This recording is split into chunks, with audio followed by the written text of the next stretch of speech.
Ini adalah piano tempat Bung Karno menandatangani naskah proklamasi.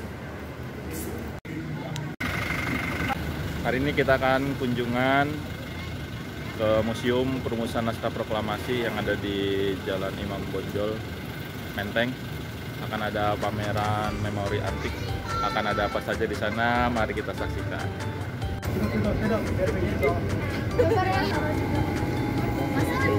Duduk situ sih. Iya, Pak. Benernya nggak bener kan? Ya, Pak. Videoin abang ya. Videografer. Hari ini kita akan menuju Museum Perumusan Naskah Proklamasi yang berada di Jalan Imam Bonjol, Menteng, yang dulunya adalah lokasi rumah Laksamana Tadashi Maeda yang berbaik hati meminjamkan rumahnya untuk merumuskan naskah proklamasi oleh Insinyur Soekarno dan kawan-kawan.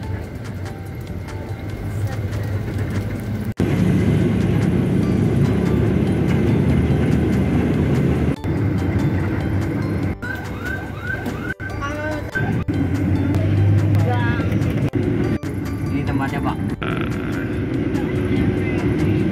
Kita dikawal tuh di depan. Ini visual banyaknya. Ini sing ngomong ini. Ini gitu. Oh, barengan, Pak.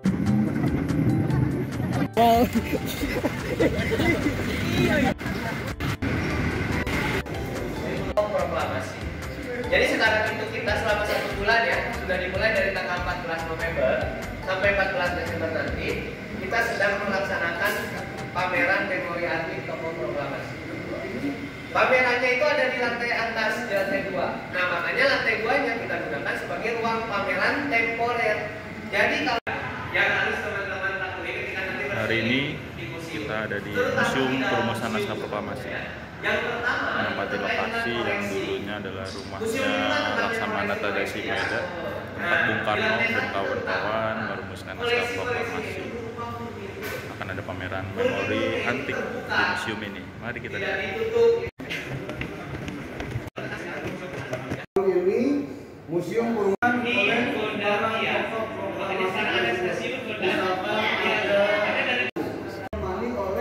melalui media seperti ini mesin perekam pada saat direkam pada saat itu. Jadi juga terdapat, dan ini kalian boleh menggunakan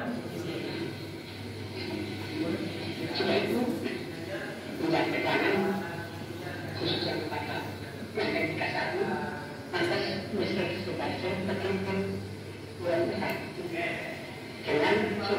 dengan kurang keras.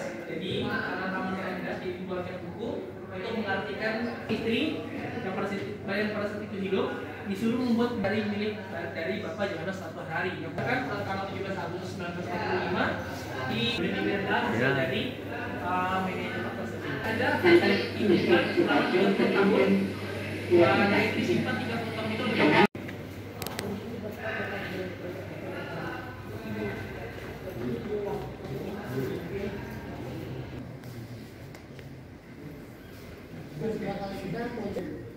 Koleksi dari Bapak Hamida.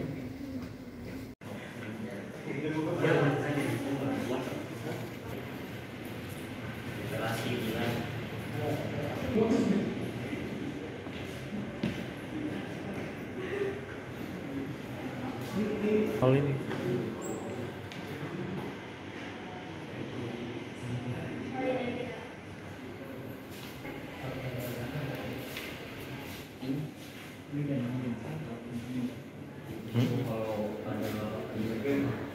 jadi ini harusnya ini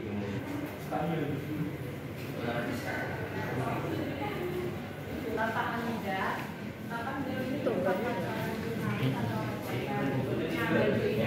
beliau pakai pada saat menyebarkan berita kemerdekaan ke seluruh dunia. Itu di sebelah sana juga ada jam tangan Bapak Hamida, dan ini ada koleksi topi Bapak Suwiryo yang sebelah sini. Terus yang kedua Supomo. Nah, ini topi yang dipakai pada saat digabungkan di Belanda.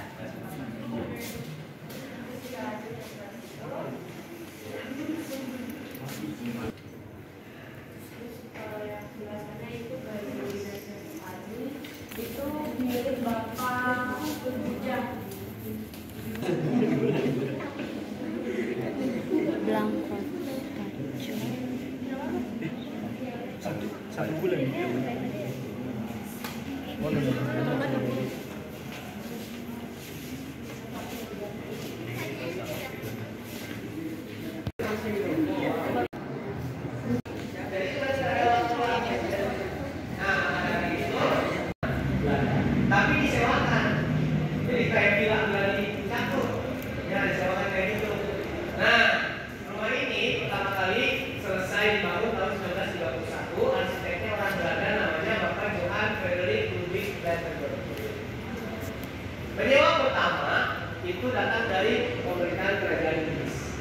Nah, pemerintah kerajaan Inggris menempatkan perwakilannya di sini, yaitu Konsulat Jenderal Inggris.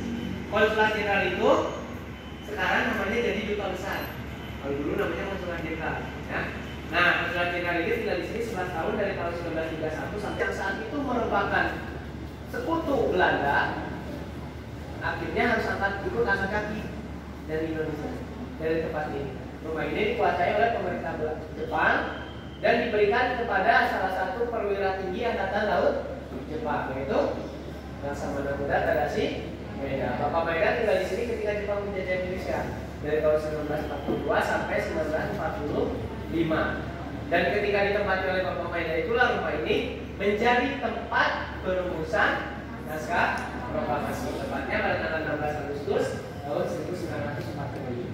Jadi ada alasan ya Bapak Maeda kenapa Bapak Maeda mendukung kemerdekaan Indonesia. Jadi Bapak Maeda itu sebisa mungkin saat itu sebagai seorang pribadi, sebagai seorang kesatria Jepang, membantu Indonesia untuk merdeka.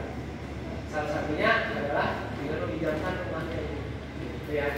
Oke, setelah Bapak Maeda tidak tinggal lagi di sini, rumah ini terus berganti orang yang menempati. Pernah menjadi markas tentara Inggris ketika Indonesia mempertahankan kemerdekaannya. Setelah Indonesia berhasil mengambil alih kedaulatan karena Belanda gagal untuk menguasai lagi Indonesia, nah akhirnya rumah ini diambil alih oleh pemerintah Indonesia. Nah, oleh pemerintah Indonesia saat itu di bawah Departemen Keuangan. Tapi karena tidak bisa dijadikan kantor, tidak cocok dijadikan kantor, disewakan kembali. Nah, datanglah penyewa selanjutnya dari Kerajaan Inggris lagi ternyata. Nah, saat itu nama Konsulat Jenderal sudah berubah menjadi Duta Besar. Akhirnya rumah ini ditempati lagi oleh perwakilan dari Inggris, yaitu Duta Besarnya. Mengontrak rumah ini 20 tahun dari tahun 1964 November tahun 1992. Karena saat itu ada kemungkinan ketika Duta Besar Inggris atau pihak Inggris ingin memperpanjang, Menteri Pendidikan Indonesia tidak mau kalau rumah ini terus-terusan disewakan. Karena pernah terjadi peristiwa sejarah penting harus jadi museum, makanya digagas kurang lebih 10 tahun. Nah, makanya baru diresmikannya tanggal 24 November 1992. Jadi usia museumnya itu sekitar 32 tahun.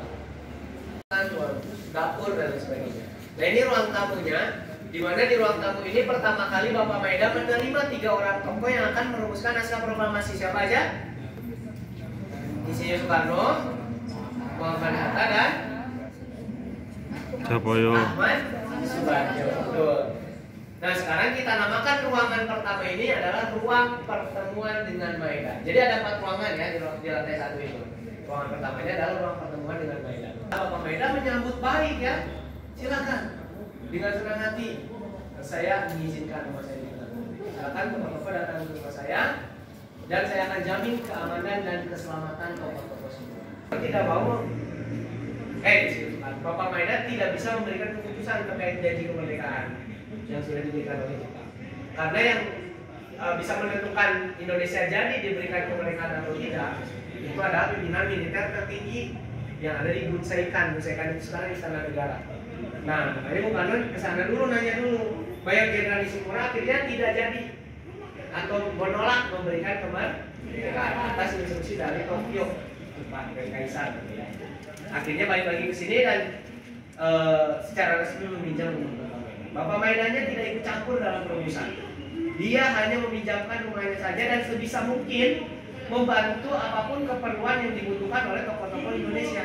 Contohnya misalkan saat akan mengetik naskah proklamasi, mesin ketik Bapak Maeda tidak bisa dipakai karena mesin ketik Bapak Maeda hurufnya huruf Jepang, tidak bisa digunakan. Bapak Maeda akhirnya meminta atau menyuruh asisten rumah tangganya sekaligus sekretaris pribadinya namanya Ibu Satsuki Mitsima, itu asistennya yang lain ya, untuk meminjam mesin ketik ke kantor militer Angkatan Laut Jerman.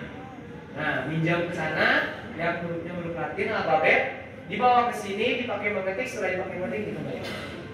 Kemudian, karena saat itu bertepatan dengan bulan suci Ramadan, tokoh-tokoh yang berpuasa juga kan harus sahur. Apalagi kan mereka di sini bermalam ya, sampai subuh. Sebelum mereka pulang ke rumah masing-masing, karena saat itu sudah mau subuh, kalau mereka pulang ke rumah masing-masing tidak akan sempat sahur. Akhirnya Bapak Meda meminta lagi Ibu Satsuki Mitsima, kepala asisten rumah tangganya, untuk memasakkan menu sahur. Saat itu dimasakkan nasi goreng oleh Ibu Satsuki Mitsima. Jadi yang berpuasa maupun yang tidak berpuasa akhirnya ikut tatap sahur bersama di sini. Sebelum sholat berpuasa sih. Nah itu beberapa pelayanan maksimal yang diberikan oleh Bapak Meda. Walaupun Bapak Meda tidak ikut campur dalam urusannya, tapi dia membantu apapun yang memang bisa dia bantu. Oke. Nah, setelah itu Bapak Meda pamit beristirahat ke lantai 2 ya, setelah memberikan izin rumahnya digunakan. Baru turun lagi nanti setelah naskahnya selesai, karena di bawah itu riuh, rame, orang-orang pada teriak merdeka, merdeka. Bapak Meda berbangun, turun mengucapkan selamat Indonesia. Ya. Ada yang ditanyakan? Nah, sebelum naik ke atas, Bapak Meda memberikan satu ruangan supaya tokoh-tokoh yang bertiga ini fokus dalam menuliskan naskah proklamasi. Ada ruangannya di ruang 2, ruang makan dulunya, sekarang jadi ruang perumusan naskah proklamasi. Di ruangan ini hanya ada 3 orang tokoh, di mana karena waktunya saat itu sudah jam 2:30 pagi tanggal 17 Agustus, mereka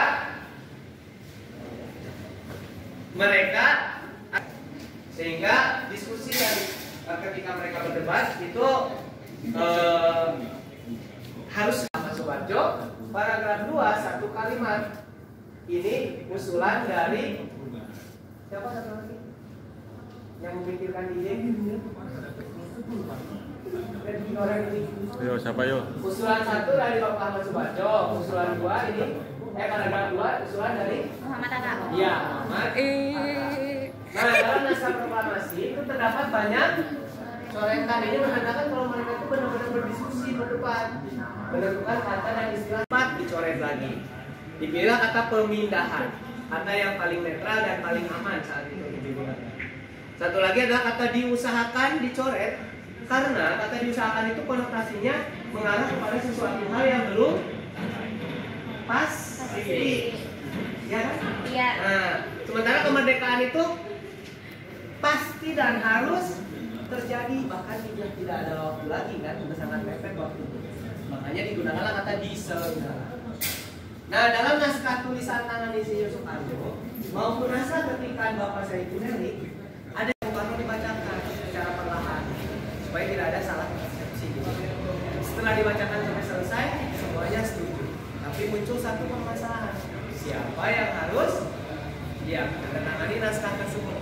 Muncul kan berbagai usulan. Tadi udah lihat di video ya. Yang usulkan ada tokoh dari Aceh, bisa Muhammad. Sudah sering digunakan. Yang kedua adalah penulisan tanggal. Kan Bung Karno singkat tuh ditulisnya lengkap. Hari 17 bulan 8 tahun 05. Satu lagi adalah kata wakil-wakil bangsa Indonesia menjadi atas nama bangsa Indonesia Soekarno-Hatta. Setelah selesai diketik naskah tulisan tangan Bung Karno, ya diremas kemudian dibiarkan dibuang. Ada Ulan Rahmania, boleh maju. Orang nih. Ambis banget ya hadiahnya. Hadiahnya lumayan menarik. Kok lumayan sih Kak? Menarik banget dong. Menarik banget.